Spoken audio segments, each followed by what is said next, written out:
কিছু আছে কি না, তো পার করে যাই দেখি।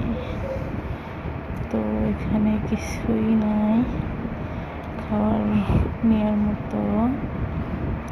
তো এখান থেকে থালি নিয়ে আমি এখন যাব খাওয়ার টেবিলে।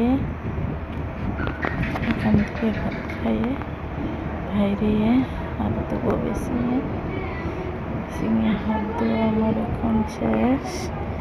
এখন আমি বার পাশটা দেখে নিলাম, দেখার পরে সিঁড়ি দিয়ে উপরে উঠতে হয়।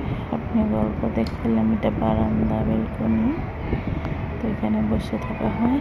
আমি এখন যাব রুমে, শুয়ে অল্প আরাম করবো, যেহেতু খাওয়া দাওয়া আমারও শেষ। দোকান ঘরে আইলাম, আমি দেখি আমার বাবুর পাপা শুয়ে আছে। ফুলটা কেমন লাগছে অল্প বলে দেবেন। সুন্দর জায়গা, বস্তু সব দেখায় নিলাম আপনাকে। গরম লাগছে অনেক।